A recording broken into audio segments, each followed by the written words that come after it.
Ya puede comenzar, profesor. Ya está bien. Gracias a todos ustedes por su amabilidad, por su tiempo, por su paciencia.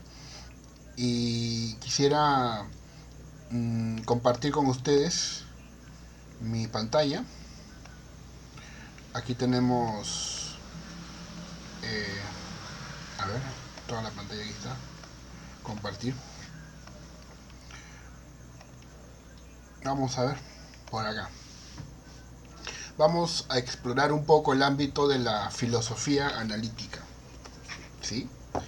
Y una cuestión que quiero pedir a todos ustedes es que las dudas que tengan, las preguntas las planteen. Yo no puedo ver ahorita el Meet, pero simplemente toman el micro. ¿Ya? Eh, la filosofía tiene un problema en el ámbito de la expresión, de la comunicación. Y esto ya tiene, digamos, antigüedad. Si nos vamos hasta los presocráticos. A mí siempre me resulta bastante llamativa la propuesta de Anaximandro. Anaximandro fue un filósofo griego que dijo que el origen de todo el mundo proviene de lo que él llamará lo infinito, lo ilimitado, lo amorfo, que en una palabra resume con el nombre de apeiron. Significa, en estricto griego, significa sin límites.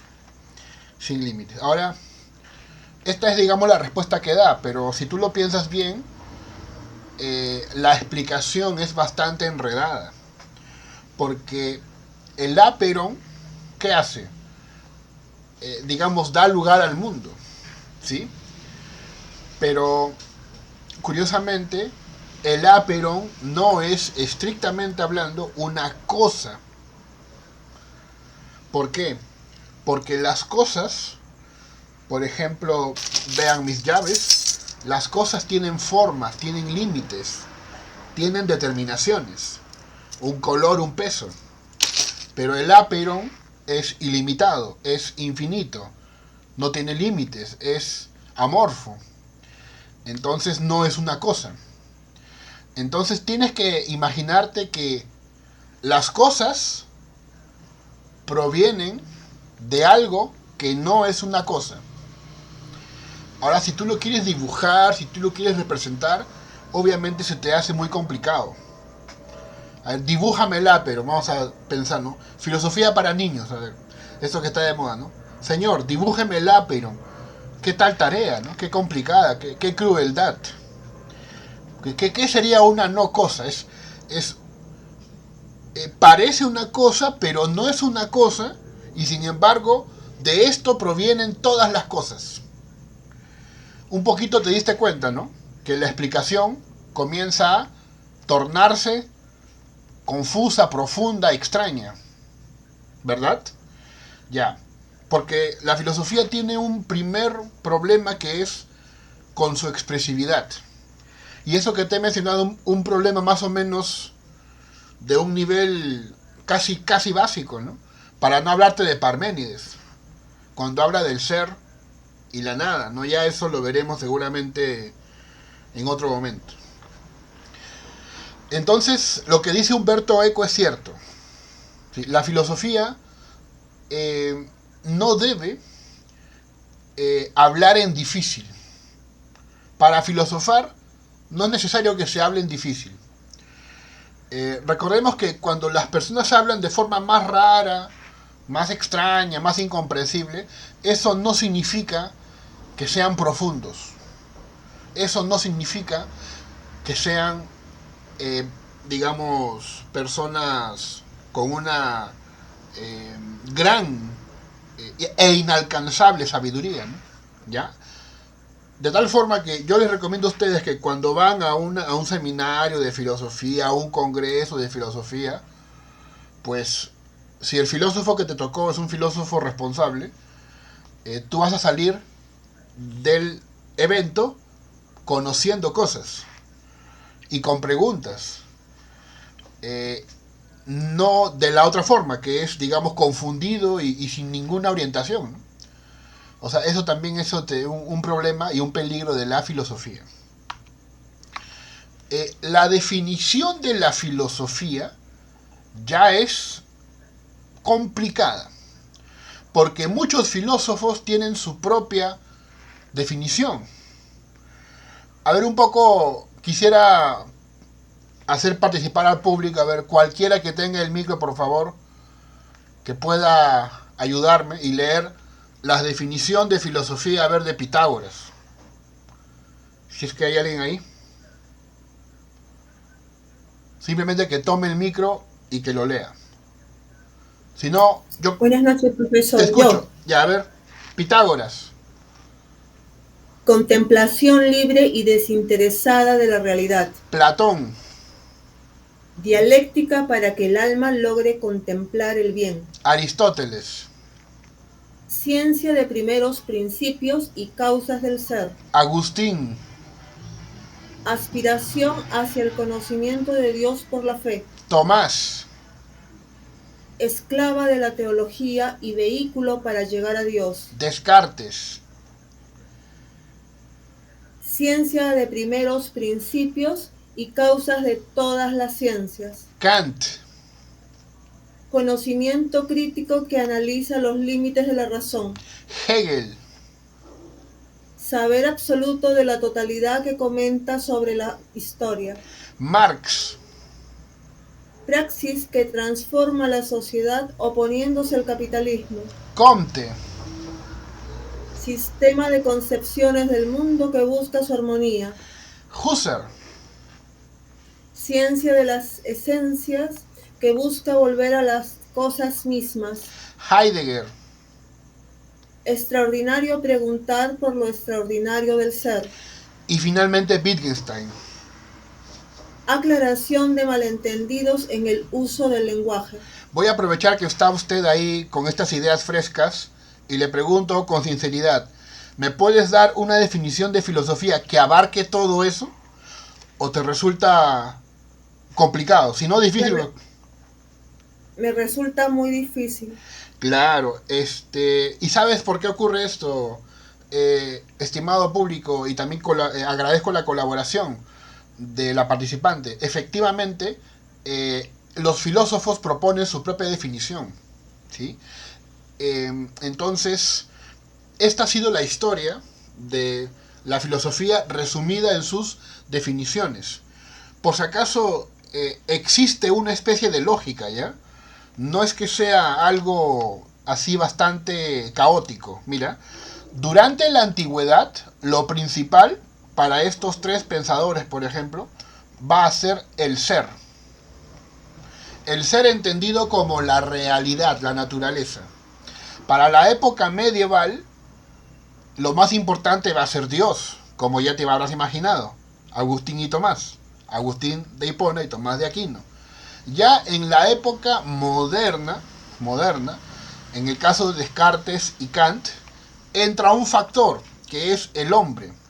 Pero mira, el hombre se traduce en algo importante. ¿Qué cosa es?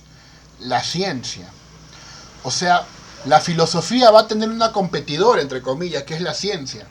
Vas a darte cuenta que muchos aspectos que eran filosóficos pasarán a ser científicos, como ocurre en el caso de Newton. Si tú lees la obra de Newton, ¿cómo se llama la obra de Newton? Principia Matemática de Filosofía Naturalis. Principios matemáticos de filosofía natural. Porque la física, que hoy llamamos física, para Newton era filosofía natural o filosofía de la naturaleza.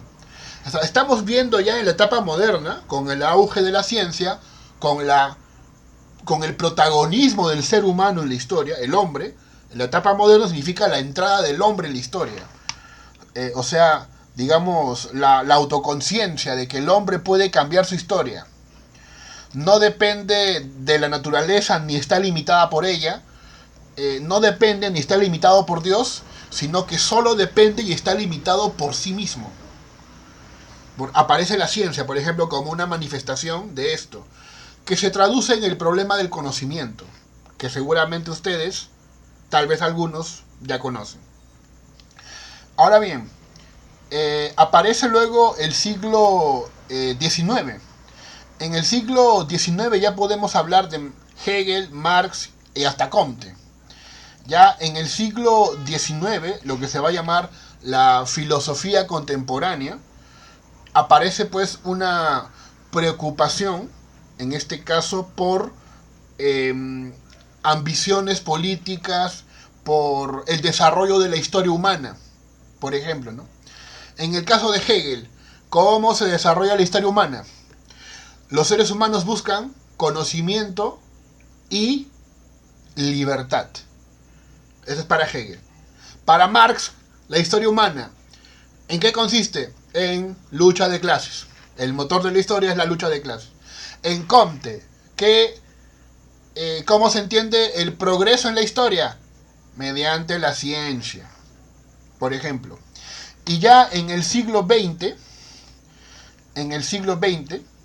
aparece un tema que va a ser crucial, que se desprende de lo anterior, que es el estudio del lenguaje. El estudio del lenguaje. Tanto en Heidegger como en Wittgenstein hay preocupaciones por el lenguaje. Pero en Heidegger el lenguaje tiende a ser más poético, más metafórico. Ahorita vamos a leer algunos fragmentos de Heidegger que te vas a dar cuenta que son pues bastante oscuros. En Wittgenstein también hay algunos fragmentos oscuros, pero la diferencia es muy notable, ¿sí? En el caso de Husserl, todavía con su fenomenología, hay una preocupación por el tema del ser. Él quiere recuperar eso. En Heidegger, que es heredero de Husserl también, hay esa preocupación. Hay la vuelta a la pregunta por el ser. O sea, la pregunta por el ser, ¿cuál es? ¿Por qué hay algo y no más bien nada? ¿Por qué existe lo que existe? ¿Por qué existe todo lo que hay si pudo no existir? Y en el caso de Wittgenstein, lo que hay es una especie de limpieza. Simplemente las preguntas filosóficas, en su gran mayoría, son preguntas mal hechas. Entonces ya saben, este es más o menos un desarrollo esquemático.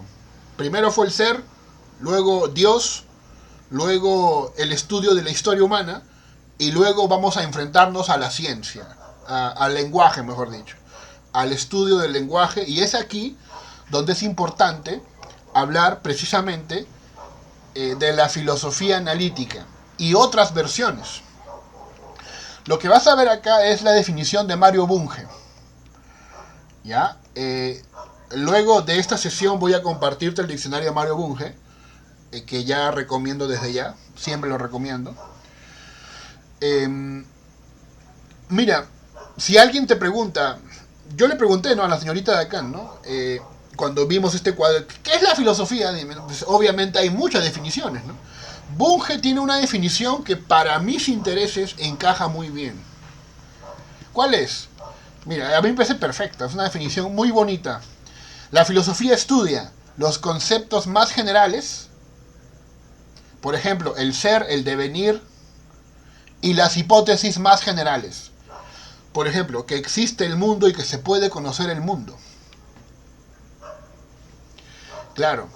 Y yo le agregaría también, se hacen las preguntas más generales también. O estudia los problemas más generales. Tú sabes que en filosofía hay 3 problemas generales. Básicamente 3. Si el mundo existe, si se puede conocer el mundo, y si se puede actuar bien en ese mundo. La primera pregunta, si el mundo existe, nos remite a la ontología o metafísica. La segunda pregunta, de si el mundo se puede conocer, nos remite a la gnoseología o epistemología. Y la última, que es si podemos actuar bien en el mundo, nos remite a la ética y a la filosofía política. Ese es Mario Bunge.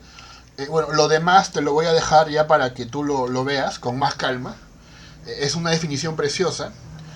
De hecho, por acá más o menos, si tú lees a partir de la B, de esta parte que dice B hasta el final, todo eso es más o menos lo que encaja con la filosofía analítica. Con la filosofía analítica que él va un poco a atacar después. Porque él va a atacar la filosofía analítica, digamos, de los últimos desarrollos que hubieron con el estudio del lenguaje ordinario. ¿Sí? Que también es una confusión, ¿eh? Es una confusión. Algunos creen que la filosofía analítica es el estudio del lenguaje ordinario, ¿sí? Y ahí obviamente seguramente conocerán a Austin, por ejemplo, a Strawson, que por si acaso no los vamos a ver, son importantes, ¿sí? Pero para lo que es la historia de la filosofía analítica, nos vamos a ir por orden. Entonces, esto es la filosofía que plantea Bunge, me parece muy interesante. Pero la otra que te voy a mostrar es la de Richard Rorty. Para Richard Rorty, te comento, ¿no? Esto está en su obra, creo que se llama así, ¿no? La filosofía como espejo de la naturaleza. Creo que se llama así, ¿no? O el espejo de la naturaleza, ¿no? Me parece que se llama así, ¿no? En esta obra, Rorty, ¿qué dice? Que la filosofía es un género literario.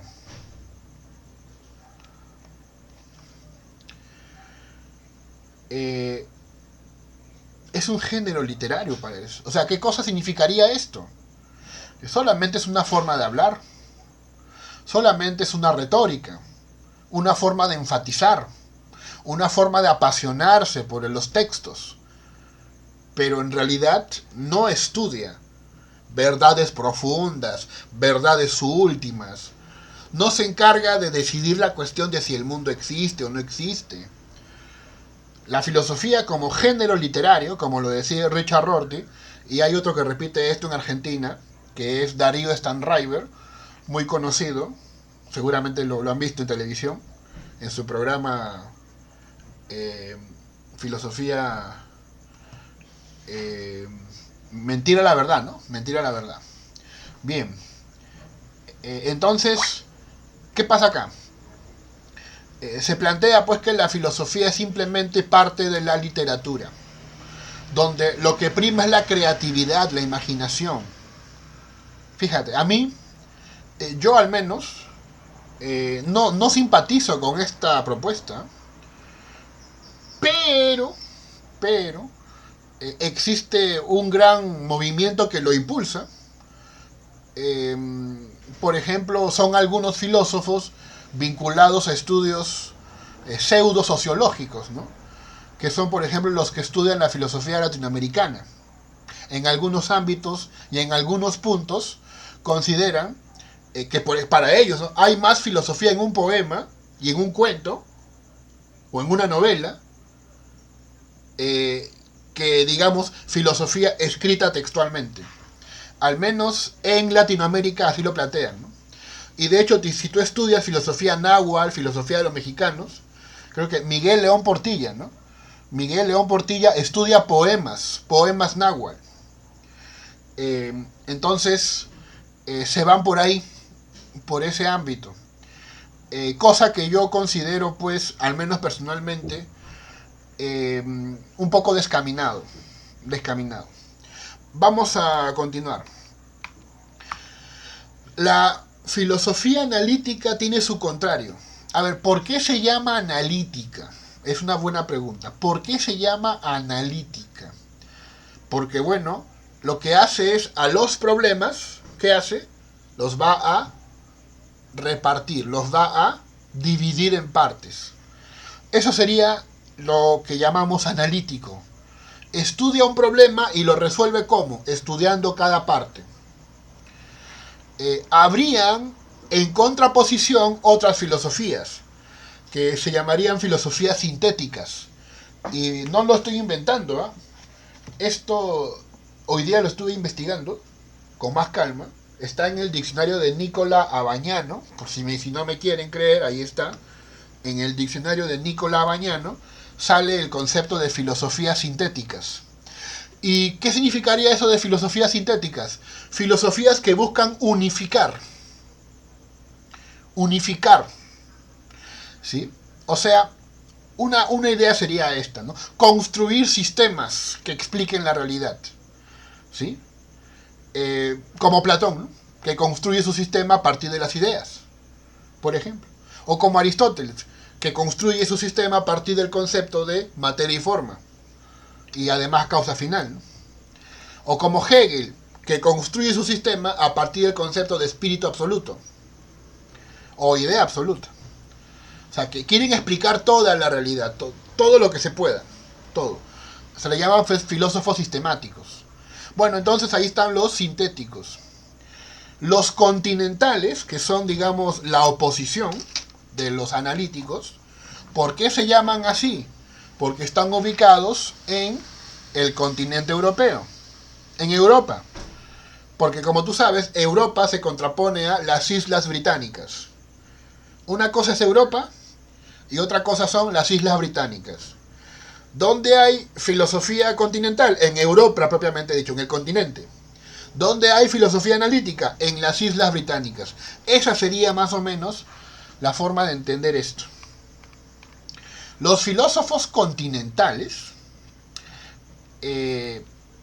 por ejemplo, Husserl,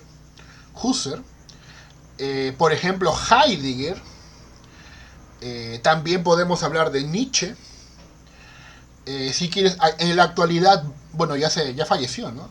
Bátimo, también posmoderno él. Derrida, que es postestructuralista era.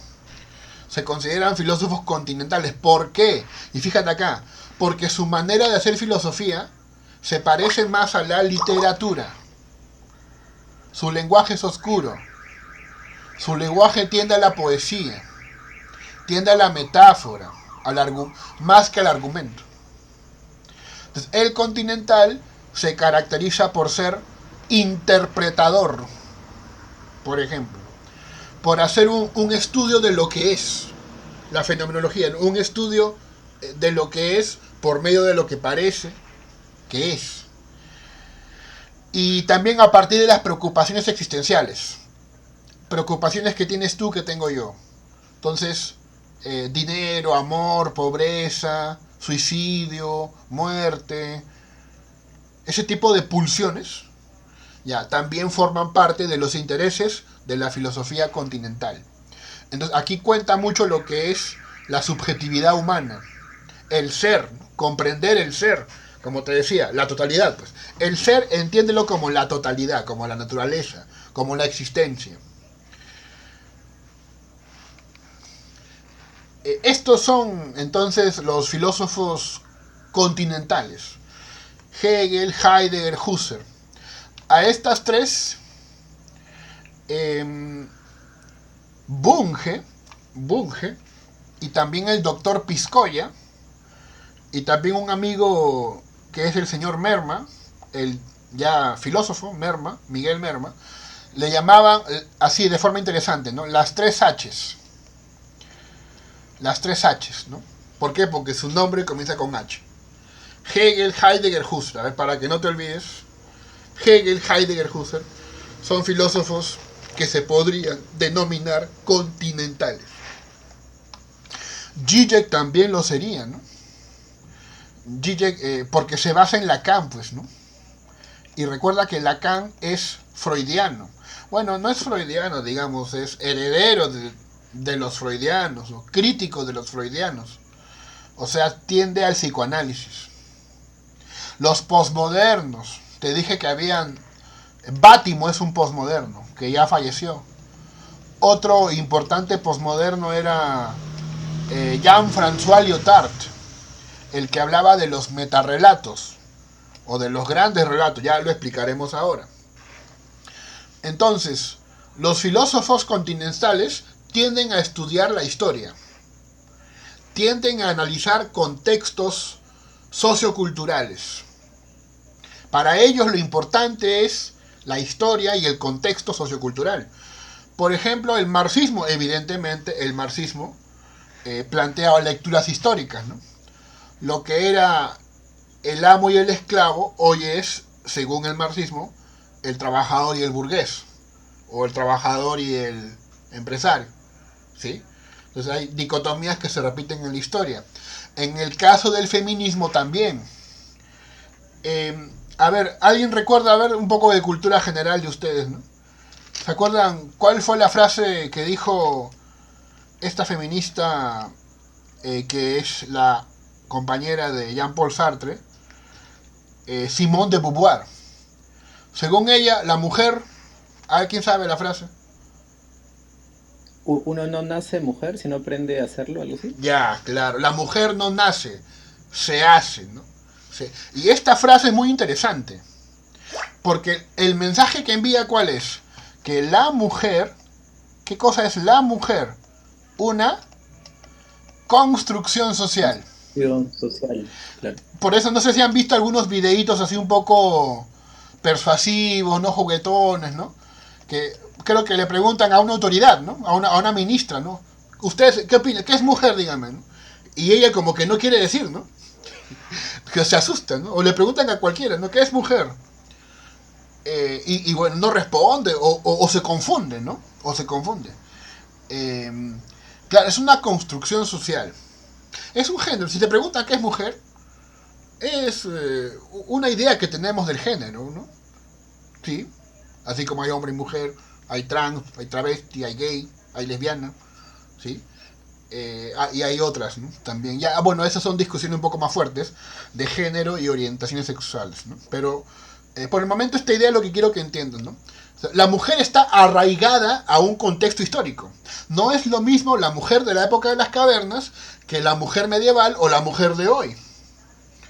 La mujer de hoy, para una imagen, ¿no? La mujer de hoy que usa jeans, ¿no?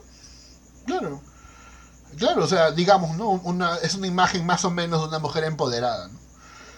Igual que el hombre usa jeans, la mujer usa jeans y no hay problema, ¿no? Ya nadie se espanta. Entonces, la filosofía continental se arraiga en el tema de la historia. Y para eso busca ¿qué cosa? Crítica social, interpretación. Y aquí es muy importante pues la hermenéutica. Y cuando te hablo de hermenéutica, ¿de quién te hablo? De Gadamer. Gadamer también es heredero de Heidegger. Heredero de Heidegger. Los existencialistas son también continentales. Estudian temas como la libertad, la angustia, la responsabilidad. Y bueno, ellos son el paradigma de filósofo continental en realidad. Bien, creo que esto queda claro. Miren, te voy a mostrar justamente algunas citas extrañas, ¿no? Mira lo que dice Hegel. El esto se pone, pues, como no esto, o como superado, y por tanto, no como nada, sino como una nada determinada, o una nada de un contenido, a saber, del esto. Yo le pregunté a mis alumnos hace poco que tengo en la uni, en la Universidad de Ingeniería, les pregunté si ustedes quisieran leer todo el semestre textos como este, ¿no? Todo el semestre. Que es lo que podría hacer yo porque soy su profesor de filosofía, ¿no? Obviamente se pusieron un poco extraños, ¿no? Porque, pues, ¿qué es eso, no? El curso que les dicto a ellos es de ética y filosofía política. Yo les he mandado a leer, para la salud mental de ellos, ética para ingenieros, ¿no? Ahí he encontrado libros, ética para ingenieros, que son libros de filosofía, pero dirigidos al público de ingenieros, ¿no? ¿Qué es lo que hay que hacer en realidad? Pues no le vas a mandar textos duros de filosofía a personas que no han llevado eso, ¿no? Claro, o se van a espantar o se van a dormir, ¿sí? Pero bueno, así habla Hegel, ¿eh? Así tú lees su libro La fenomenología del espíritu. Revísalo, ¿no? Esto no es lo único que hay muchas cosas más, ¿no? El señor Engels, que también es otro continental porque es marxista, dice esto, mira. Si usted se empantana con Hegel, no se detenga. 6 meses después, espérate 6 meses, ¿no? Encontrará usted en el mismo pantano un firme camino y podrá cruzarlo sin dificultad. O sea, ¿qué te está pidiendo Engels? A ver, ¿quién me entiende, no? Cuando él te dice que espere 6 meses para que lo entiendas, ¿qué te está pidiendo Engels? Que lo memorices. Memorízalo. ¿Qué es lo que se hace, ¿no? Cuando tienes un curso complicado y no lo entiendes? ¿Qué te queda? Repetir al profesor, ¿no? Lo que diga de paporreta para aprobar. Bueno, esta es una de las demostraciones de lo que hace la filosofía continental. Tiene un estilo de escritura, pues, abstracto, poético, simbólico. Y realmente no se comprende. Por ejemplo, Husserl escribió esto, la siguiente H, ¿no? La siguiente H. Como ego primigenio yo constituyo mi horizonte de otros trascendentales, como cosujetos dentro de la intersubjetividad trascendental que constituye el mundo. Ahí está. Lo que sigue es de Bunge, no es la interpretación de Mario Bunge. También esto está en el diccionario Mario Bunge. Por si quedara duda, Husserl aclara en la página siguiente que el yo inmediato, que ya perdura en la esfera primordial perdurable, constituye en sí mismo a otro como otro. La autotemporalización mediante la representación, por decirlo así, a través del recuerdo, tiene su análogo en mi autoenajenación. La empatía como una representación en un nivel superior de presentación de mi presencia primigenia meramente presentificada. O sea, pues, ¿no? Claro, ¿qué es esto, no? Y sin embargo hay, ¿no?, congresos de fenomenología, congresos así, ¿no? Para que tú, obviamente, en este congreso destaques, tienes que haberte memorizado esto, ¿no? O haber buscado una forma de entenderlo, pues, de descifrarlo. Yo, sinceramente, no le encuentro sentido. Y no sé por qué explican en difícil lo que pueden explicar de forma fácil. Vamos a verlo más adelante por qué lo hacen, en realidad. Entonces los filósofos continentales, pues, tienen un uso del lenguaje metafórico, lenguaje poético, porque lo que quieren es capturar dimensiones no lógicas de la existencia, ¿no? Esa es más o menos la excusa, ¿no? Como el lenguaje es naturalmente lógico y lo que quiero explicarte es algo no lógico, tengo que rebasar al lenguaje, pues. Rebasarlo y hablar en poesía, hablar en metáfora. Es por eso que tú no me entiendes. Porque estoy hablándote de algo que rebasa la lógica del lenguaje. Tienes que leerlo como 10 veces más. Y si no te queda y si te queda la duda, tienes que leer el volumen 2. Y si te queda la duda, tienes que leer al primer intérprete, ¿no?, que fue su primer discípulo. Y si te queda la duda, tienes que leer al intérprete del intérprete. O mejor, un diccionario de filosofía o un libro de historia de la filosofía, porque es lo que queda, ¿no? También Heidegger. ¿Qué dice Heidegger? Mira, el ser del ente determinante de un a priori es subsunción. La subsunción no es un ir-poner ni un ir hacia, sino un ya allá en que se halla, en cuanto subsunción, el a priori. Tal en el que se halla tiene el carácter de el estar allá. Esta caracterización del estar allá tiene a su vez como peculiarmente suya la índole de posición. La posición es una existencia de la que la proximidad distante a la posición es necesaria. Lo que aquí puede haber es una preocupación profunda por la comprensión del ser. Eso más o menos, ¿no? O sea, yo entiendo toda esta frase y estoy haciendo una gran concesión. Por la preocupación por entender, pues, al ser y al ente, y que esta preocupación, pues, le causa todo este enredo a Heidegger, ¿no? Enredo que, como lo hace Heidegger, pues debe ser un enredo muy, muy bueno, ¿no?, muy justificado. Claro, si el que se enreda fuera yo, a mí nadie me hace caso. Pero como el que se enreda es Heidegger, filósofo alemán de una gran universidad, y que luego fue, ¿no?, nombrado rector y todo eso, bueno, sí, hay que leerlo, ¿no? ¿A mí quién me va a leer?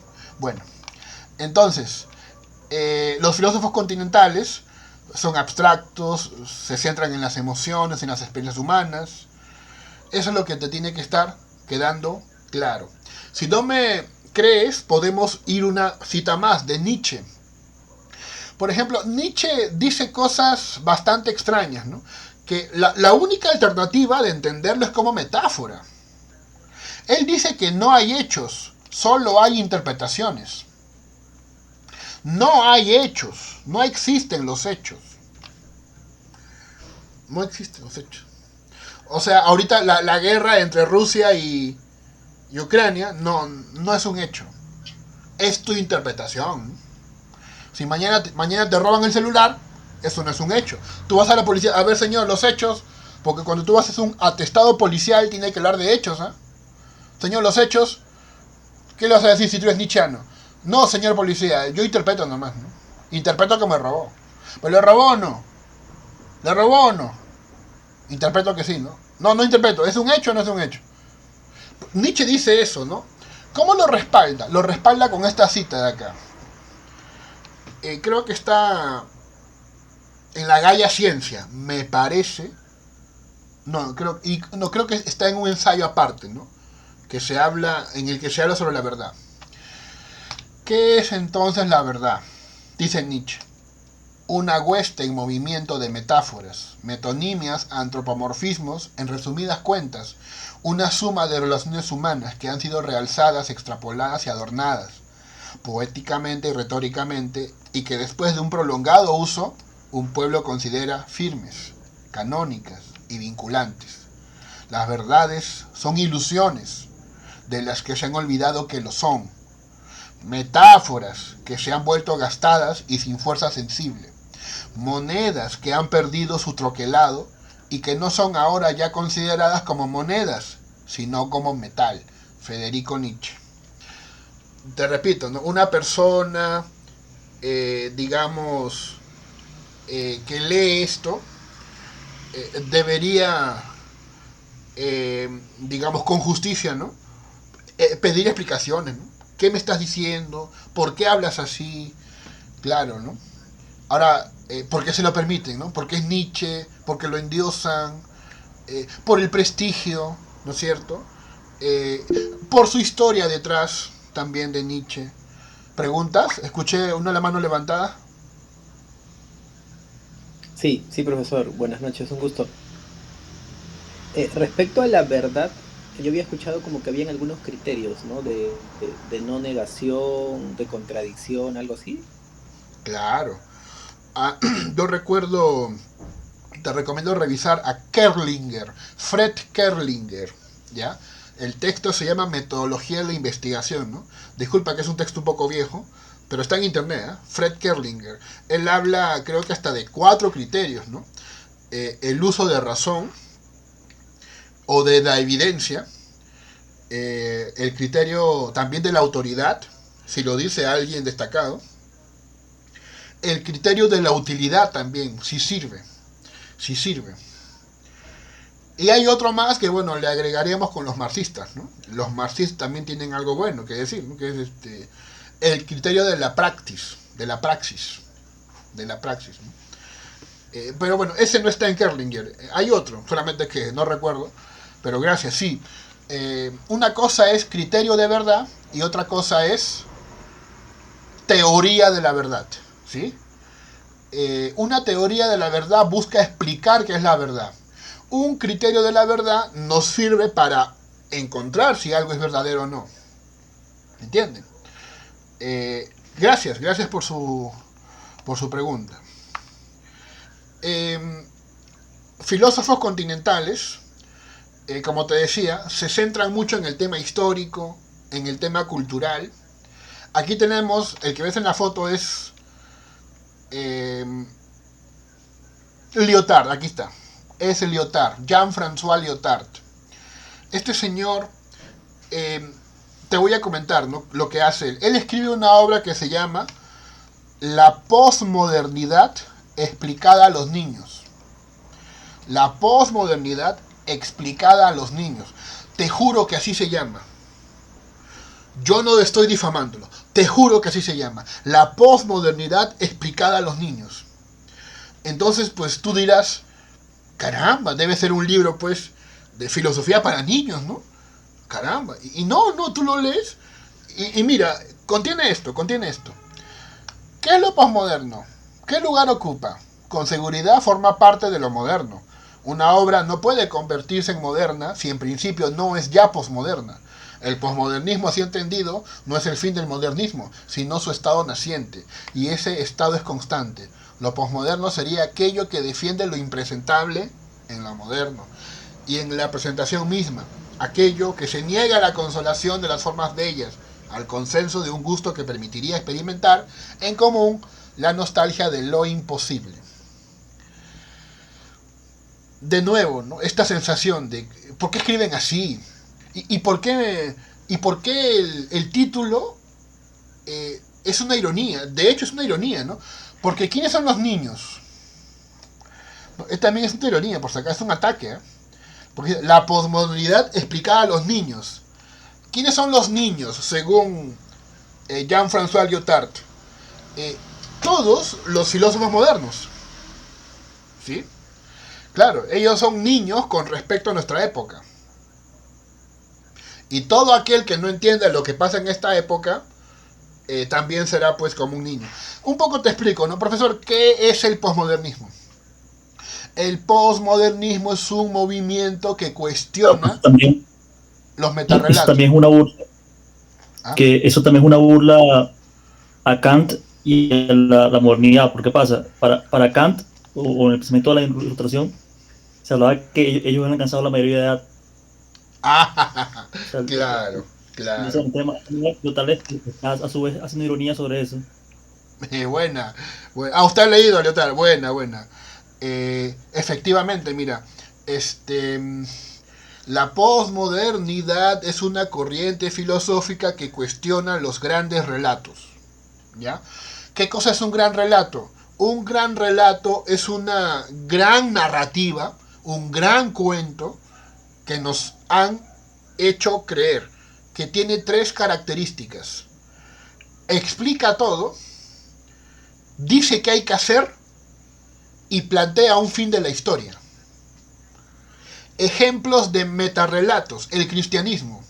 Explica todo es creación de Dios.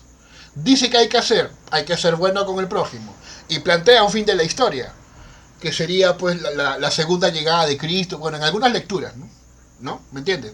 Eso ya es, o Apocalipsis si quieres, pues bueno, ya eso es una segunda lectura.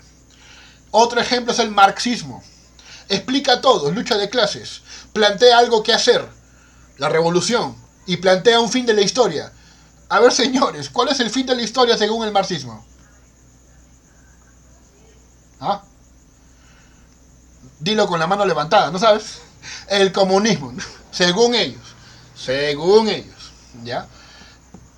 Y así, o sea, esta época posmoderna, según ellos, es una época en la cual la gente ya no está dispuesta a creer en grandes relatos. Ya no. Es por eso que hay mucho escepticismo e incluso cinismo, ¿no? La gente sabe que el político es corrupto, pero ya no hace nada. No hacen nada, porque hacerse el héroe, ¿para qué sirve? Para que vayas preso, nada más, ¿no? Esperan a que, ¿no? 5 años ya y después vota por otro ladrón, ¿no? Bueno, esa es más o menos la posmodernidad, a menos tal y como lo entiendo yo. Acá hay otro que es Stan River, que es lo que te decía, mira, él dice esto: la verdad no existe, dice, y es lo que menos importa. Según él, así lo dice pues, el filósofo, ¿no? Claro, pero ¿sabes qué? Lo que pasa es que, hay que decirlo, ¿no? Están confundiendo las cosas, ¿no? Bátimo tiene un texto que se llama Adiós a la verdad. Bátimo habla de la teoría de la verdad de Tarski. No sé si ustedes han llevado eso. Por acaso les remito en todo caso a mi canal de YouTube, ahí yo tengo. Si quieren después se los paso, ¿no? Tengo ahí unos capítulos sobre la teoría de la verdad de Tarski. Básicamente, ¿qué dice la teoría de la verdad de Tarski? Que P equivale a P es verdad. O sea, cuando tú dices, por ejemplo, el gato es negro, ¿a qué equivale decir eso? Que la oración el gato es negro es verdadera. Nada más, ¿no? Bueno, dice más cosas, habla de metalenguaje, por supuesto, es más riguroso, ¿no? Pero según Bátimo, ¿qué dice? Mira, lo que Bátimo pues se sale de la avenida, ¿no? O sea, vuela demasiado. Diremos que es verdadero que la tesis de Tarski sirve a quien detenta el poder para imponer su propia interpretación como la única verdadera? No. Como buenos pragmáticos, quizá, con un barniz de crítica marxista de la ideología, solo diremos que esto es lo que a nosotros nos suena como verdad. Esa verdad que puede hacernos libres. Nunca podemos pretender identificarnos con el punto de vista de Dios. Y ahí acaba. O sea, yo no sé dónde ha visto ese señor que a Tarski se le puede hacer lecturas políticas. En fin. Bueno, esta es la filosofía continental. La que te voy a explicar es la analítica, pero recuerda la explicación que te comenté, lo que te prometí. Mira, el filósofo John Searle, aquí está acá, el filósofo John Searle, habló con, le dijo, ¿no? Una vez le dijo a Michel Foucault, él es un continental, ¿no? ¿Por qué su escritura es tan oscura cuando él fue fácil de entender en una conversación? O sea, tú te pones a conversar con Foucault y lo entiendes. Y yo te apuesto que cualquiera, tú te pones a conversar con Bátimo, bueno, si lo reviven, ¿no? Con Bátimo, con Heidegger, con Husserl, conversas con ellos y tomándote una cerveza y a lo mejor sí lo entiendes. Entonces la pregunta que le hizo él, ¿y por qué tú escribes tan oscuramente si cuando conversamos yo te entiendo? Y él respondió esto, mira, ¿qué te parece esta respuesta? Mira, él le dijo a Searle que el 25% de un escrito, el 25% de un escrito necesita ser incomprensible, necesita no tener sentido para ser tomado seriamente por los filósofos franceses. Si tú impresionas a los filósofos franceses escribiendo frases así recontra hardcore, recontra random y hardcore, caramba, premio Nobel o lo que sea de filosofía, ¿no? Bueno, los filósofos analíticos, ¿qué hacen? Investigan el significado de los conceptos y los enunciados, ¿sí? Ellos plantean críticas a la metafísica. Fíjate que no es un rechazo, ¿eh? Bueno, hubo un rechazo en el Círculo de Viena, eso sí, con Carnap, cuando critica a Heidegger. Eso lo veremos en un ratito.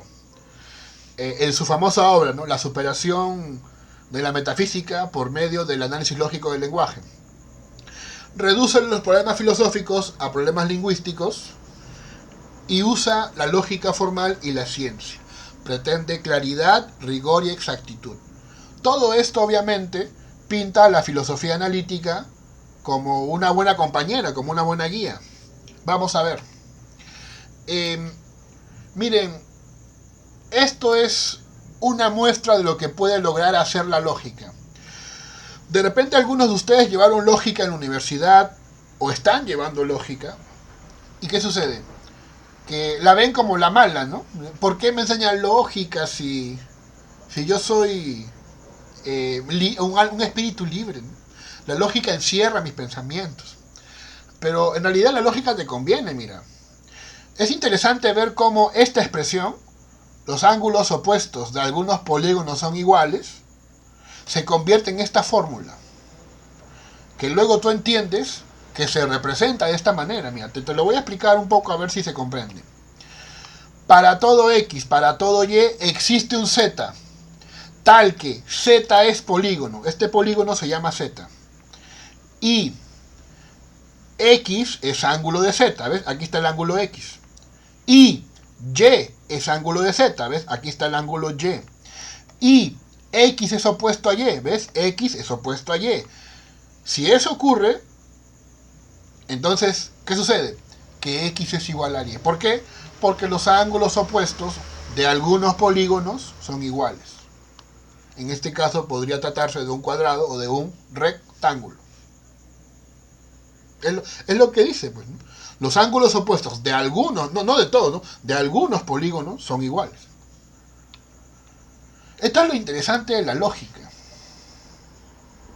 Es por eso lo importante de cultivarla. Es por eso lo que los filósofos analíticos ponen el esfuerzo en comprenderla, en cultivarla.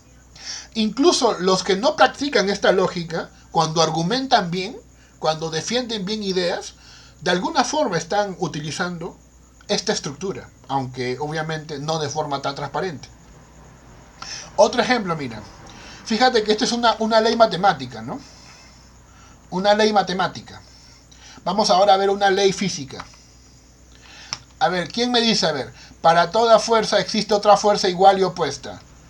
¿Cómo se llama esta? ¿La ley de qué? ¿De quién? ¿De quién? Tercera ley de Newton, ¿no? La de Newton, de acción-reacción. ¿Primera, segunda o tercera? Tercera. Tercera. Tercera ley de Newton. Para toda fuerza existe otra fuerza igual y opuesta. Profesor, eso también se puede hacer con lógica. Eso es lo maravilloso. Sí se puede hacer. Sí se puede. Por eso es lo importante de estudiar lógica, pues. Yo sé que es difícil, es enredado, pero como todo le agarras el gusto y finalmente, si no le agarras el gusto, al menos comprendes que te ordena las ideas. Te ordena las ideas. Fíjate, vamos a de nuevo a hacerlo. Para todo X, si X es una fuerza, aquí está la fuerza X, entonces existe Y, que vendría a ser la fuerza Y. Existe un Y tal que Y es una fuerza. Y Y es igual que X y Y es opuesto a X. Están en diferentes, ¿te das cuenta? Direcciones. ¿Por qué? Porque para toda fuerza existe otra igual y opuesta. Igual y opuesta. Aquí está. Se representa de manera lógica esta ley de la ciencia. La tercera ley de Newton. Ya lo dijo Schlick, ¿no? Maurice Schlick. La filosofía es la actividad mediante la cual se establece o se descubre el significado de las proposiciones. La filosofía dilucida las proposiciones. La ciencia las verifica. En el último nos ocupamos de la verdad de las declaraciones, pero en el primero de lo que realmente significan. ¿Bien? Claro. Te voy a poner un problema. Seguramente lo he escuchado, ¿no? Un pantalón cuesta 97 soles. ¿Lo recuerdas? ¿Lo recuerdas? Tu mamá te presta 50 soles y tu papá 50. O sea, tiene 100 soles. Compras el pantalón y te dan 3 soles devuelto. De cambio también se dice. Devuelto de cambio. Le das un sol a tu mamá, le das un sol a tu papá y te quedas con un sol. Entonces, le debes 49 soles a cada uno. Le debes 49 soles a cada uno, porque le diste uno, le debes a cada uno 49 soles. Señores, a ver, dígame, ¿hasta acá se comprendió el planteamiento o no? Alguien que diga que no. A ver, voy a esperar unos 5 segundos. Un pantalón vale 97, papá 50, mamá 50, te dan 3 devueltos, le das uno a la mamá, uno al papá y uno te quedas tú. Entonces a cada uno le debes 49. Se entendió, creo. Nadie habló, así que se entendió. Pero ocurre esto. 49 más 49 es 98.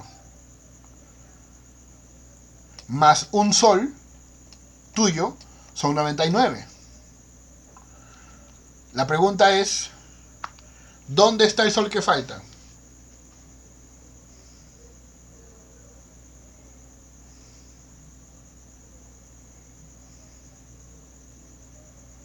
A ver, ¿quién explica eso? Fíjate que el problema, mi estimado amigo, mi estimada amiga, no es matemático, ¿eh?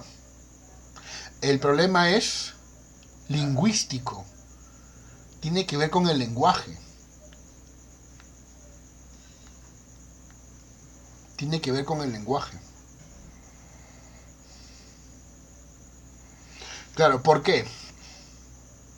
¿Por qué? Fíjate, ¿Cuál es el problema con esta última expresión? ¿Alguien se da cuenta? ¿Alguien se da cuenta? A ver. ¿Cuál es el problema con esta última expresión?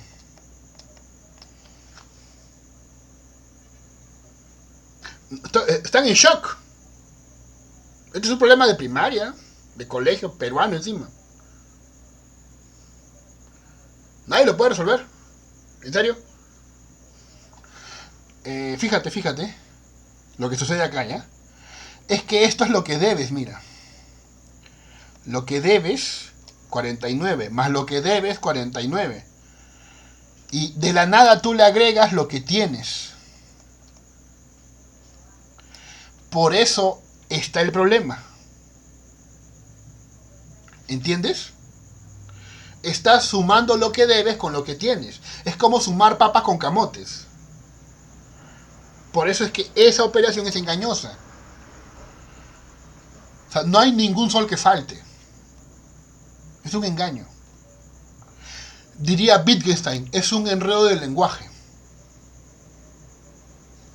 Ya, así dicen los filósofos que son los problemas de la filosofía. Estafas. A ver. Ya, bueno, aquí está la respuesta, ¿no? Te la dejo para que tú la leas por el tiempo, ¿ya? Por el tiempo usted la lee. Aquí está, ya tú después te convences, ¿ya? Sigamos al siguiente problema, ¿ya? Por si acaso el material se los voy a pasar, por supuesto. Yo comparto mis materiales, no tengo problema. Ya, fíjate. Consideremos el siguiente razonamiento. Todos los hombres son inteligentes, ¿ya? Ninguna mujer es hombre. Por lo tanto, ninguna mujer es inteligente. A ver, acá habrá alguna señorita entre los presentes para que intervenga. Bueno, que quiera intervenir, ¿no? Que tenga tiempo para intervenir. ¿Estará o no? Yo soy señora, dígame. Ya, entonces le pregunto a usted. ¿Le parece esto correcto? Mira, todos los hombres son inteligentes. Segunda idea. Ninguna mujer es hombre. Por lo tanto, ninguna mujer es inteligente.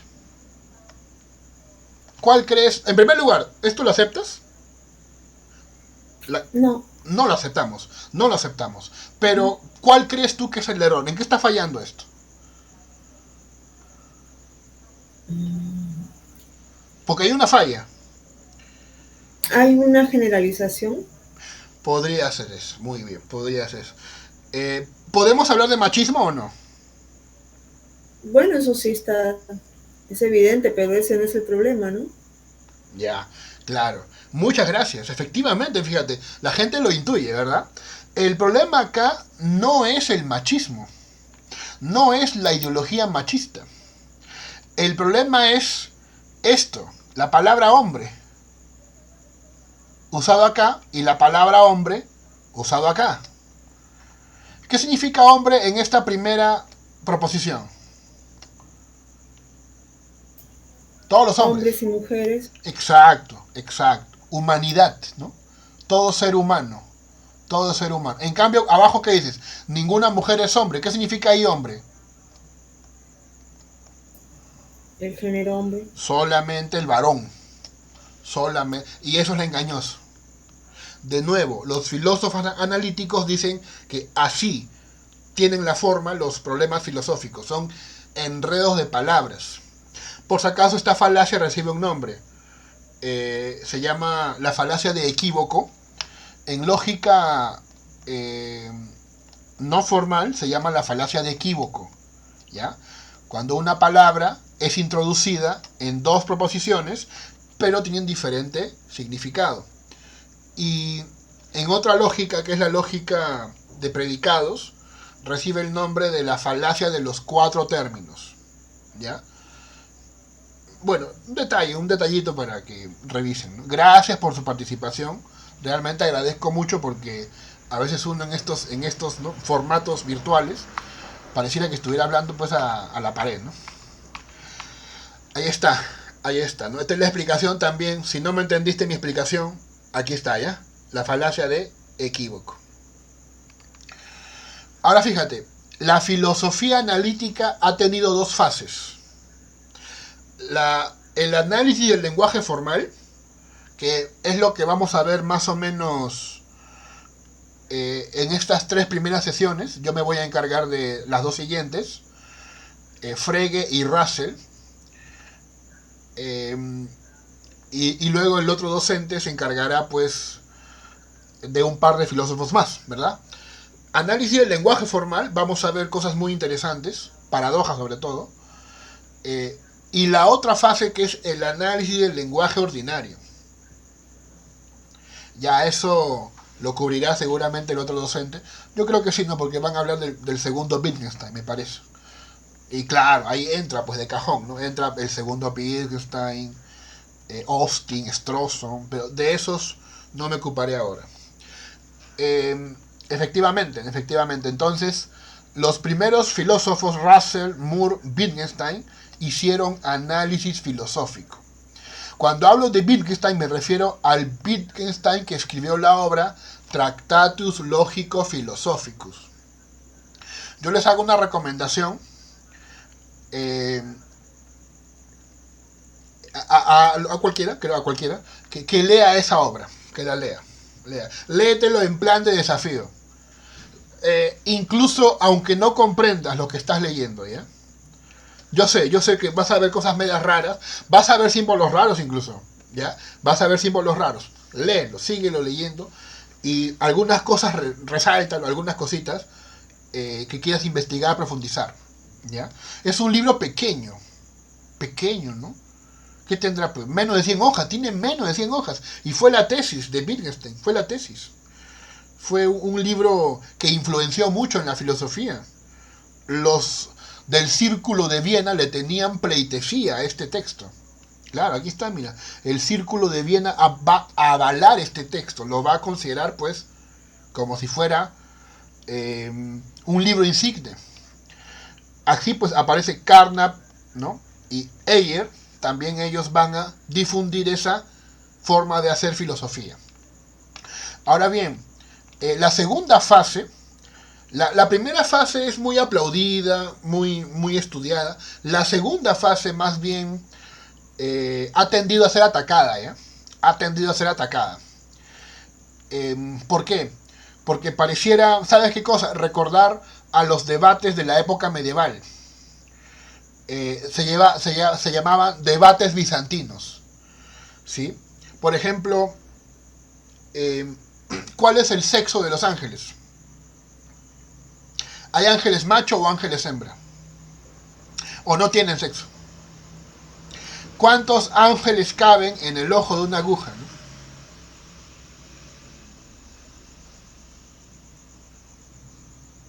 ¿O cuántas plumas tiene el ala de un ángel? ¿Cuántas plumas tiene? Ya, el problema es que la filosofía del lenguaje ordinario va a llegar a ese tipo de cuestiones, ¿no? Lo que está haciendo acá es una cita del diccionario de Mario Bunge, donde plantea esto, ¿no? Que por ejemplo, la afirmación de que la percepción no puede ser un proceso. ¿Por qué dicen, según los filósofos analíticos del lenguaje ordinario, por qué la percepción no puede ser un proceso? Porque decimos veo X y no estoy experimentando el proceso de ver. O sea, no es lo mismo. Pero la gente dice veo X. Por lo tanto, cuando dicen veo X, se asume que la percepción no es un proceso. Porque el ver no se experimenta, ¿no? Es directo. No hay un proceso. Eso es lo que hacían, ¿no? Entonces comenzó a ser mal visto y hoy en día se considera algo interesante, pero para prácticas escolares. Interesante. Vas a ver que te voy a dar algunas ideas al final, ¿no? Por ejemplo, mira, acá hay preguntas parecidas. La mujer aborta cuando, por ejemplo, en una clínica, digamos, en Argentina, ¿no? O en otro país, en Estados Unidos, se puede abortar. Entonces, la mujer, cuando va a esa clínica, ¿la mujer aborta o le practican un aborto? No es lo mismo, ¿eh? Porque decir que aborta a ella es como algo activo. Le practican un aborto es como algo pasivo. El aborto como una especie de terapia, de proceso médico. Otra pregunta, ¿soy un cuerpo o tengo un cuerpo? No es lo mismo, de nuevo. ¿Me duele el diente? Fíjate estas preguntas, ¿no? ¿Me duele el diente o el diente me causa dolor? ¿Qué significa que todo tiene una causa? Esa pregunta es interesante. Todo tiene una causa. Que cada cosa en el mundo tiene una causa, su propia causa, o que todas las cosas del mundo tienen una única causa. No es lo mismo, pero bueno, estos son ejemplos de estos estudios, de estos problemas, que bueno, esta es la segunda fase de la filosofía analítica. Un filósofo, como te decía, que tú vas a profundizar es Wittgenstein. Él tenía su opinión de la filosofía. Para darte esa opinión, tiene que explicarte cómo ordena él la realidad. Fíjate, su sueño era crear pues un lenguaje perfecto, capaz de enunciar cualquier cosa con la máxima precisión. Es el primer Wittgenstein. Entonces, él ordena el mundo de esta manera. En el mundo se ubica, ¿qué cosa? Lo que puede ser estudiado por la ciencia. Lo verdadero o lo falso. ¿Sí? Por ejemplo, las células son seres vivos, por ejemplo. Las rocas son minerales, por ejemplo. Todo eso se ubica ahí. Se ubica en el mundo.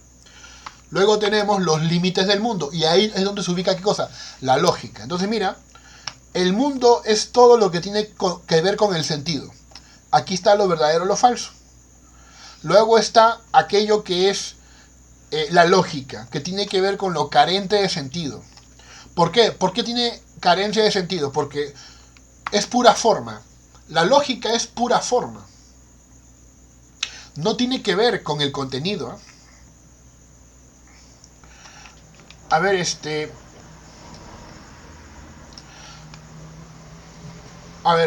¿voy al cine o no voy al cine? ¿Voy al cine o no voy al cine? ¿Qué me dicen ustedes? Esta proposición, ¿voy al cine o no voy al cine? ¿Es verdadera o es falsa? ¿Qué me dicen ustedes? Así, sin saber lógica nada más, ¿no? ¿Voy al cine o no voy al cine? ¿Es verdadero o es falso? Sí, pero verdadero. ¿No? Es siempre verdadera. ¿Por qué? A ver, señor, ¿por qué siempre verdadera? Mira, porque no hay otra opción, pues. O voy al cine o no voy al cine. ¿Entiendes? Te estoy diciendo algo verdadero. Sin embargo, si tú, pero profesor, dígame, ¿va a ir al cine o no? No, eso ya no sabes, pues. ¿No? Claro, ¿no? Es como que tú vayas al profesor y le preguntes, profesor, disculpe, por favor, disculpe, profesor, ¿he aprobado el curso o no? Porque quiero saber, ¿no? Y él te responde así, joven, ¿usted aprobó el curso o no aprobó el curso? Muchas gracias. Y se va, pues. No te está mintiendo, ¿sí o no? No te está mintiendo, porque es cierto. O apruebas o no apruebas. Pero no te está diciendo lo que tú quieres saber. Es por eso que se le dice carente de sentido. ¿Entiendes? Y por otro lado está lo que es sin sentido. Que lo que no es ni verdadero ni falso. Y es aquí donde se ubican todos los problemas de la filosofía. Wittgenstein atacó esa filosofía, que él lo consideraba filosofía tradicional, ¿no? El problema del ser, el problema de Dios, el problema del alma, ¿sí? Ese tipo de problemas él ataca, porque considera que provienen de un enredo. Existe el mal, existe el bien, Dios nos cuida, por ejemplo, ese tipo de cuestiones. La belleza está en los objetos o la belleza está en el sujeto que aprecia. Ya, esos problemas para él son mal planteados, son enredos de lenguaje, ¿sí? Por eso él rechaza esa filosofía, pero propone otra, que es la filosofía como una actividad esclarecedora del lenguaje. A ver, un poquito, a ver si ya saben el tema, si ya van entendiendo lo que digo, a ver, explíquenme, ¿no? Un poco a ver lo... Mira, filósofos continentales con una máquina del tiempo. Ahí está la señorita, el espíritu absoluto montado a caballo haciéndose real, ¿no? Viendo a Napoleón y usando una frase de Hegel, ¿no? Y abajo, ¿qué dice? Filósofos analíticos con una máquina del tiempo. Va justo a la época en la que su abuela era un bebé y dice, hola abuelo, vengo a matarte para ver qué pasa. A ver, un poco de especulación. ¿Por qué un continental diría eso? ¿Por qué un analítico diría eso? Bueno, porque en primer caso para Hegel, los personajes históricos son simplemente manifestaciones de, en este caso, el espíritu de la historia. O sea, ciertos individuos cumplen el rol de hacer avanzar la historia. Y en el segundo caso, bueno, hacen referencia a la paradoja del abuelo en lo que es el tiempo. Punto para usted, señor. Punto para usted. Se agradece mucho su participación. Efectivamente, ¿no? Efectivamente, ¿no? Un continental es fanático de Hegel e iría a ver a Napoleón, ¿no? Un analítico que es así un estudioso de la paradoja de los viajes en el tiempo, intentaría resolver, ¿no? La paradoja del abuelo o la paradoja de los viajes en el tiempo. Ah, qué bueno, me doy cuenta que van entendiendo el asunto. Quisiera compartirles, mantener o descartar. Descartar. Dígame, ¿preguntas? ¿No hay? ¿No hay preguntas? Claro, por ejemplo, sí que, o sea, realmente,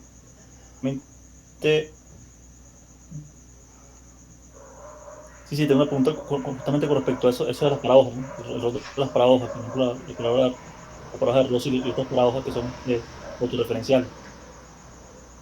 Ya. Eso lo vamos a ver la próxima sesión, pero te voy a adelantar un poquito. Lo que yo quería mostrarles era esto. Miren. He enviado una encuesta. Me han respondido 29 personitas. Ya. A ver, vamos a agregar las respuestas que ustedes den, ¿ya? A mí me gusta mucho ese tipo de cosas, de interacciones. Te voy a compartir acá en el chat del Meet. Y alguien, si quiere, lo comparte en su WhatsApp, ¿no? Si quieren, lo ponen ahí. Yo no puedo entrar ahorita al WhatsApp, pero está ahí, ¿no?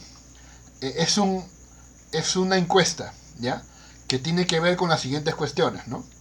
¿Es usted analítico o es usted continental? ¿Ya? De repente lo podemos ir viendo juntos, si es que todos pueden verlo o no lo pueden ver ahora. Porque algún saco celular de repente, ¿no? No lo pueden ver, ¿no? A ver qué me dicen.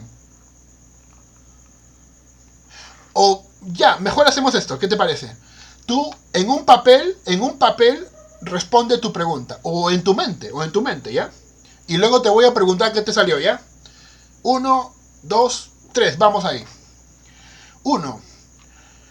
¿Qué opinas sobre la importancia del análisis lógico y el rigor conceptual en la filosofía?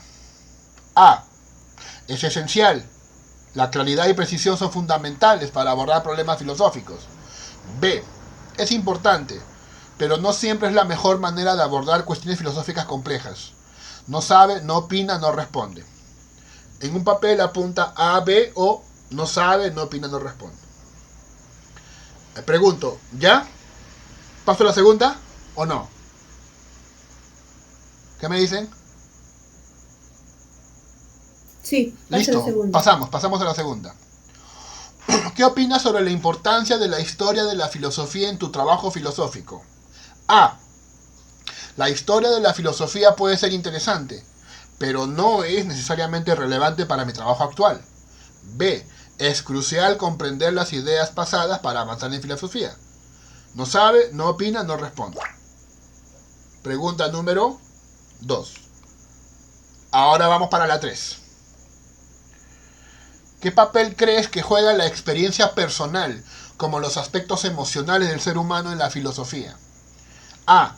La experiencia personal puede ser relevante, pero debe ser examinada críticamente en el contexto de la elaboración de argumentos racionales. B. La experiencia personal es central para la comprensión de la existencia humana y debe ser valorada en igual medida que el razonamiento abstracto. No sabe, no opina, no responde. Pregunta 3. ¿Ya? Pregunta ahora número 4. ¿Cuál es tu opinión sobre la relación entre filosofía y ciencia? A. La filosofía y la ciencia pueden entrelazarse y beneficiarse mutuamente. B. La filosofía y la ciencia son disciplinas separadas, con enfoques diferentes. No sabe, no opina, no responde. Pregunta 4, si no me equivoco. Pregunta 5. ¿Cómo consideras que debería proceder la filosofía en la argumentación y la resolución de problemas? A. Debería seguir un orden formalmente estricto, presentando problemas, hipótesis y argumentos de manera puntual. B. Debería estar abierta a enfoques más holísticos y contextuales, sin limitarse a estructuras formales estrictas. No sabe, no opina, no responde. Pregunta 5. Pregunta 6. ¿Qué importancia le das al aspecto humano en la agenda filosófica? ¿Consideras que la filosofía debe centrarse principalmente en problemas lógico-lingüísticos relacionados a temáticas científicas? B. ¿Consideras que la filosofía debe abordar temas con un rostro humano y estar más en sintonía con las preocupaciones cotidianas del hombre? No sabe, no opina, no responde. Pregunta 6, me parece. 7. ¿Qué opinas sobre el lenguaje y su papel en la filosofía? A. El lenguaje debe ser claro y preciso para evitar confusiones, malos entendidos y falacias. B. El lenguaje es inherentemente ambiguo y debe ser interpretado en su contexto cultural. No sabe, no opina, no responde. Pregunta 7. 8. ¿Cómo debería ser la enseñanza de la filosofía en la educación? ¿Debería enfocarse en el desarrollo del pensamiento crítico y analítico para poder reflexionar sobre temas fundamentales? ¿Debería fomentar la reflexión sobre la condición humana y las cuestiones existenciales, como la muerte, el amor y el sufrimiento? No sabe, no opina, no responde. Pregunta 9. Y creo que esta es la 10, ¿no? No, esta es la 9, perdón. Esta es la 9. Pregunta 9 es la de acá. 9, esta es la 9, ¿ya? ¿Cómo ves la relación entre la filosofía y las humanidades, como la literatura y el arte? A. La filosofía puede beneficiarse de la interacción con las humanidades, pero debe mantener su rigor analítico. B. La filosofía debe ser entendida como parte de un diálogo entre las humanidades, que incluye la literatura y el arte como formas de expresión filosófica. No sabe, no opina, no responde. Y finalmente la pregunta 10. La 10. ¿Cuál es tu visión sobre el papel de la razón en la vida humana? ¿Cuál es tu visión? A. La razón debe ser el principal guía en la toma de decisiones y la comprensión del mundo. B. La razón es importante, pero debe ser complementada con la intuición y la emoción para una comprensión más completa. No sabe, no opina, no responde. Y simplemente respondes y pones clic, enviar. ¿Ya? Si no has respondido esto porque, como te digo, ¿no? Algunos no pueden usar las dos cosas por el celular, entonces voy a preguntar públicamente, ¿ya? A ver, ¿quién me quiere responder lo siguiente, ¿no? ¿Cuántas A y cuántas B obtuvieron? A ver, cualquiera, un voluntario.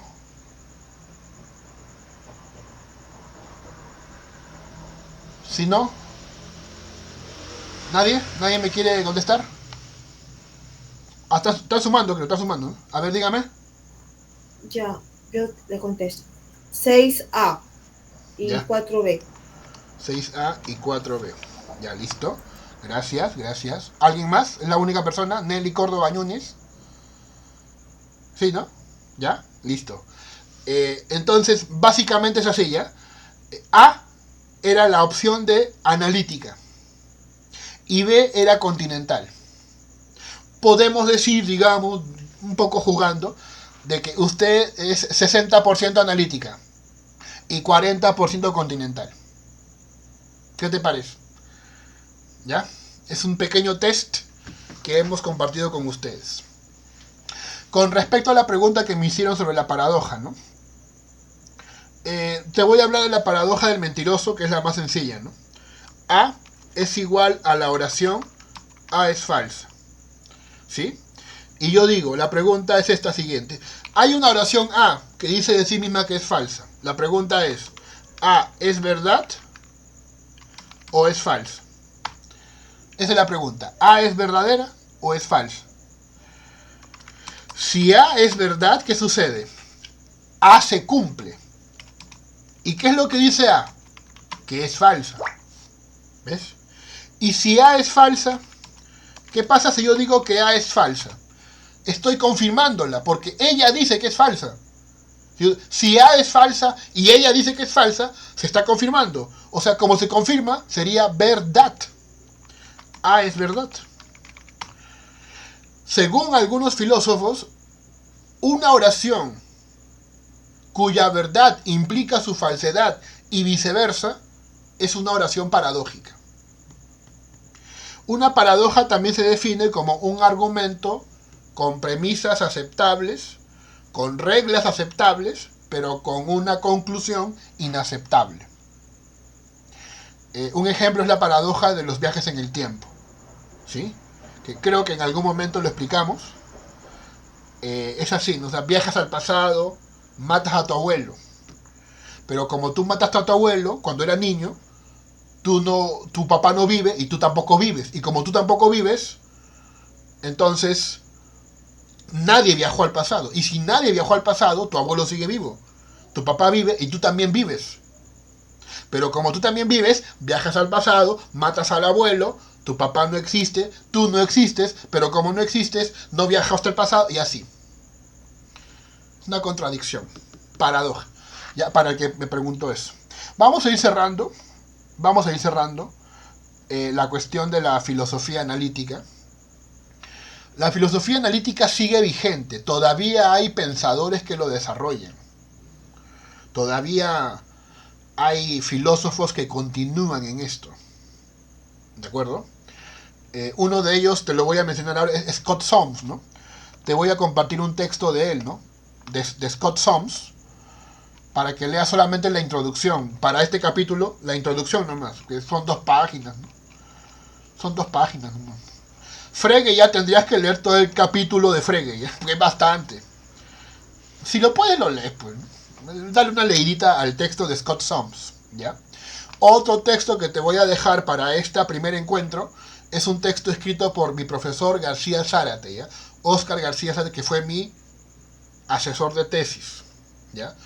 Actualmente yo soy doctor en filosofía, te comento. Fue mi asesor en la tesis doctoral. Aquí, analítica y continental, fíjate, ¿ya? Ahí está. Son 10 páginas, creo. Él y su discusión con Raimundo Casas, ¿no? Él también discute con Raimundo Casas y le responde Raimundo Casas, ¿no? Le responde, ¿ya? Es interesante este diálogo porque te aclara muchas cosas. Te aclara bastantes cosas, ¿ya? También te lo voy a dejar. Entonces, mira, no es cierto que ya pasó. No es cierto que todo es lógica y lenguaje, ¿eh? También hay, como te decía, reflexiones, por ejemplo, de índole político, de índole metafísico, también, ¿no? No todo es pura ciencia. Hay posturas que cuestionan la ciencia. No sé si escucharon la exposición del profesor Mangiari. Creo que habló de antirrealismo, ¿no? Por ejemplo, los antirrealistas, ¿no? Que dicen que en la ciencia las teorías no representan la realidad, ¿no? Sino solamente son instrumentos de guía, por ejemplo, ¿no? Los antirrealistas, pues por supuesto, cuestionan a la ciencia como un discurso único. Tampoco todos son liberales, pues no vayas a creer, ¿no? Que como analíticos son de Islas Británicas, entonces son liberales, pues. No es así. Hay varias posiciones. Incluso hay anarquistas, ¿no? Este señor anarquista que escribió Estado y Utopía, me parece, Nozick, Robert Nozick. Hay un filósofo analítico así, Robert Nozick. No me acuerdo su obra, se llama creo Estado, Utopía y Anarquía, algo así. Y sobre todo, la filosofía analítica no es superficial, ¿no?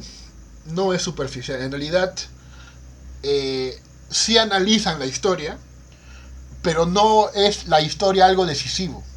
Te comento algo muy sencillo, ¿no? Los filósofos analíticos tienden a hacer tesis basados en problemas. En cambio, los filósofos de tipo histórico estudian, por ejemplo, el ser en Platón, el hombre en Heidegger, el sufrimiento en Buda, ¿sí? La piedad en Jesucristo, digamos, ¿no? Estudiando así, ¿no? O sea, son históricos, pues se quedan en una etapa de la historia, ¿sí? En cambio, los analíticos prefieren analizar problemas, sin descuidar la historia, pero no centrándose en ella. Los analíticos, mira, acá hay Hans Johann Glock, analítico, su obra ahí la ves, que es la filosofía analítica. Estoy seguro que Mangiari tiene ese libro, él te lo puede pasar. Yo tengo una versión fea, ¿no? Tengo una versión un poco malandril, ¿no? No me gustaría dártela porque está muy mal hecha. Mejor la que te dé de él, si es que lo tiene. El otro es El gran libro de las paradojas, no la tengo en español, está en inglés. Escaneado, o sea, así, escaneado entre comillas, está en inglés. Muy fácil de entender. Acá hay libros también de tipo analítico, ¿no? Daniel Dennett, Romper el hechizo, La religión como fenómeno natural. Peter Singer, La liberación animal. Este señor lo consideran más es utilitarista, ¿verdad? Utilitarista. Pero la forma en la que toca los temas es una forma analítica, ¿sí? Recuerda que la filosofía analítica es un enfoque, una tradición. No es un equipo de fútbol, ¿no? No es un partido político, ¿ya? Hilary Putnam tiene su obra sobre el pragmatismo, por ejemplo. Mira este esquema muy interesante sobre la filosofía analítica. Esto, si no me equivoco, está en el texto de Glock, ¿no? De Hans Johann Glock. Ahí lo puedes ubicar, ¿ya? Este esquemita. A ver, un poco que tengan sentido visual. A ver, pregunta para ustedes, ¿ya? Sentido visual. ¿Cuál es el filósofo al cual le entran y le salen muchas flechas?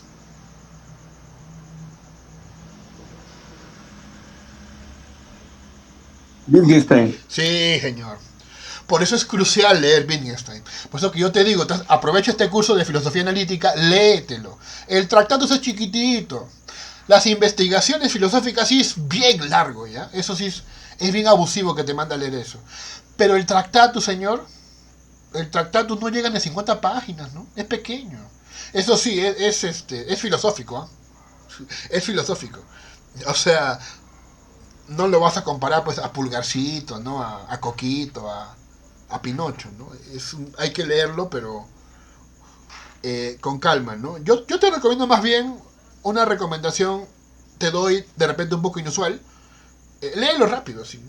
Léelo así como un libro rápido, ¿sí? Tranquilo. Si no entiendes, subrayas y sigue leyendo y sigue leyendo. Solamente para que te enteres, ¿no? Lo que llaman una lectura de rastreo, ¿no? Así como le llaman, como peinar la zona. Una lectura para enterarse de qué hay ahí nada más. La profundización ya te lo darán en la 4ª clase, creo. ¿Ves? Es importante Wittgenstein. Él estuvo vinculado a Russell. Fíjate, él fue discípulo de Russell. Y luego fue maestro de Russell, ¿eh? Se llevó bien con Russell primero y luego se llevó muy mal. Hay una película de él, ¿eh? Hay una película de Wittgenstein. No me acuerdo el director, creo que era un tal Derek no sé qué cosa. A ver, búsquelo por internet, ¿no? El director Derek, película Wittgenstein, sale el autor, el Derek no sé qué cocha. Bien. Bien, ahí está el mapita de la filosofía analítica. ¿Ya? Ahora bien, te decía, ¿no? Que hay dos, ya para acabar, ¿no? Hay dos formas en las que la filosofía analítica se manifiesta. La forma que tiene que ver con el análisis formal, lógico y semántico, que es lo que hizo, por ejemplo, el señor Carnap. Mira, Carnap es bien cruel, o sea, lo que te voy a decir, ¿no? O sea, lo que él hace es leer un texto de Heidegger, justamente el peor texto de Heidegger, o el texto más extraño. Te lo voy a leer para demostrarte una vez más que los continentales, pues, dicen cosas bien raras, ¿ya? Solo debe ser investigado lo que está haciendo, y por lo demás, nada. Lo que está haciendo solamente y nada más. Únicamente lo que está haciendo y fuera de ello, nada. ¿Cuál es la situación en torno a esta nada? Existe la nada solo porque existe el no, es decir, la negación. O sucede a la inversa. Existe la negación y el no solo porque existe la nada. Nosotros postulamos, la nada es más originaria que el no y la negación. ¿Dónde buscaremos la nada? ¿Cómo encontraremos la nada? Nosotros conocemos la nada. La angustia revela la nada. Ante y por lo que nos angustiábamos, era propiamente nada. De hecho, la nada misma, como tal, estaba ahí. ¿Cuál es la situación en torno a la nada? La nada misma nadea. Carnap, el que ves acá, Rudolf Carnap, hace un estudio lógico de esto y un poco lo ridiculiza, pues. Lo ridiculiza, ¿no? O sea, ¿qué hay afuera? Pregunta él, ¿no? Acá, no sabe qué cosa hay afuera. Por ejemplo, afuera hay lluvia, sería esto, ¿no? Afuera hay lluvia. Sería, ¿no? Sería algo muy fácil de entender. La lluvia está ahí. Conocemos la lluvia. Fíjate. Conocemos, ahí está, sí. Conocemos la lluvia. ¿Qué más?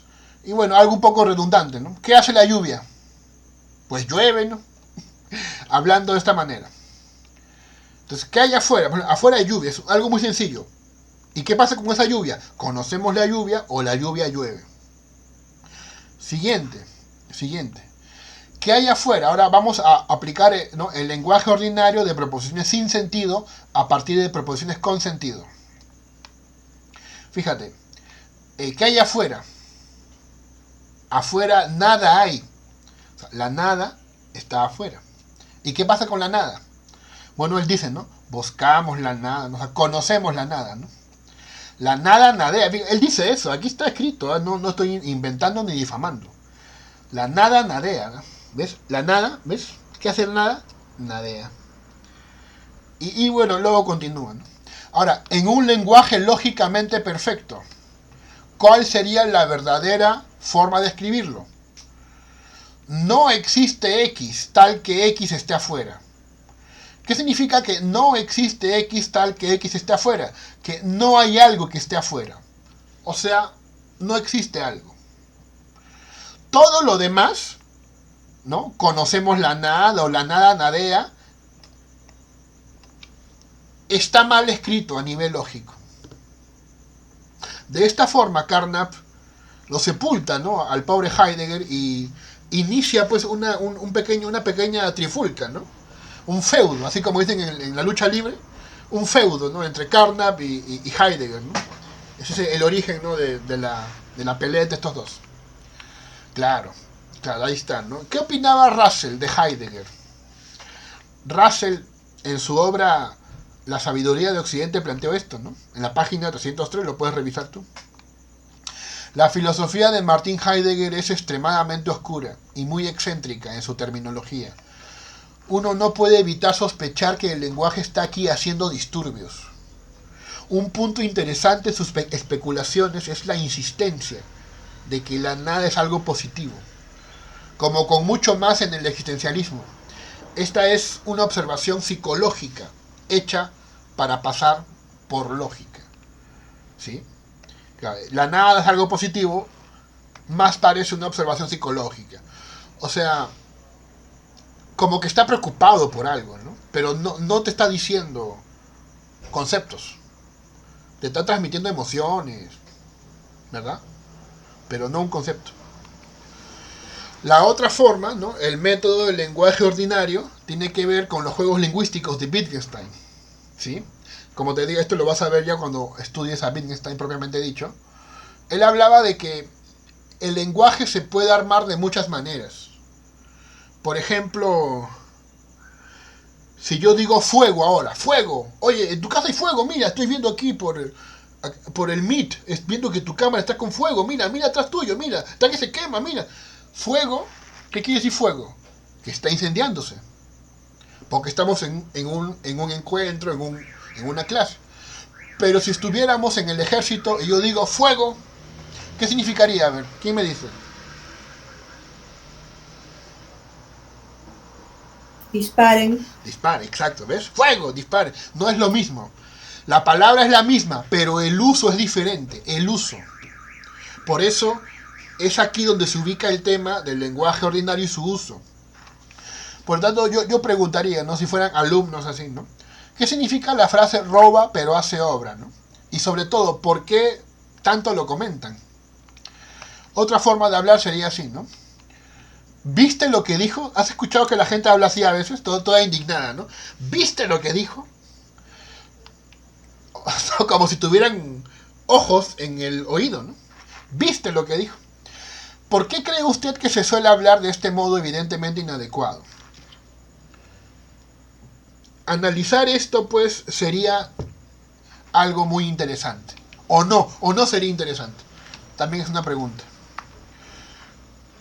Luego te recomiendo que leas esto un poco para el tema de lo que es el estudio del lenguaje ordinario desde el punto de vista de las etimologías. También se hace eso. Pero esa estrategia, ¿sabes cuál es más? Más afín a Heidegger, justamente, ¿no? Heidegger. Es lo que hacen los filólogos. Sin embargo, no porque yo no sea afín a Heidegger, no te voy a ocultar esto, ¿no? O sea, existe un estudio del lenguaje ordinario en base a las etimologías, que es lo que hacen los filólogos.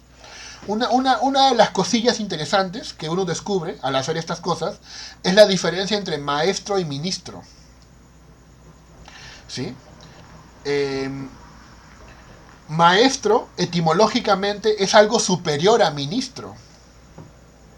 Claro, maestro viene, digamos, de magistir, de magis. Era lo más grande. En cambio, ministro, mini, viene de menos, de minus. Antiguamente era así. Sin embargo, en la actualidad, pues, a los maestros los matan de hambre en las universidades, en las academias, en los colegios. Y a los ministros, pues, le dan millones, ¿no? Es una tristeza, ¿no? Pero bueno, este es un interesante hallazgo que se puede hacer con el estudio de la etimología. Heidegger fue un gran estudioso de las etimologías, ¿eh? Eso sí.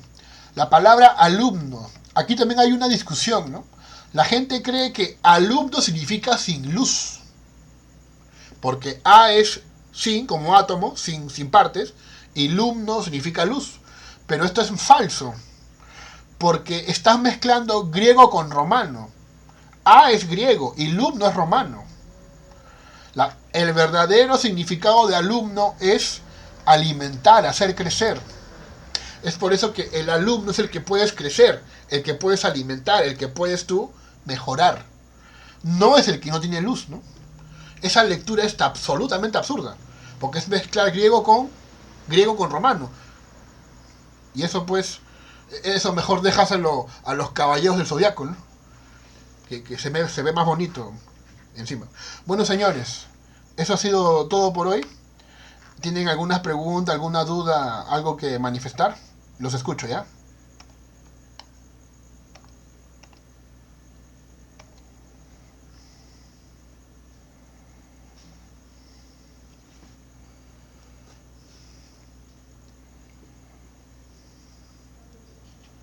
Por mi parte no, profesor, muchas gracias. Esperamos el material.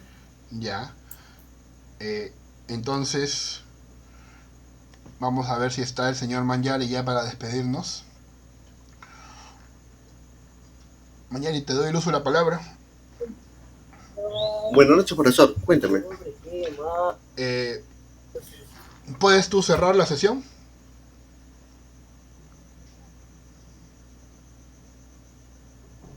Sí, profesor. Muchas gracias al profesor Rafael Mora por esta sesión que ha tenido la primera sesión de la historia de la filosofía analítica.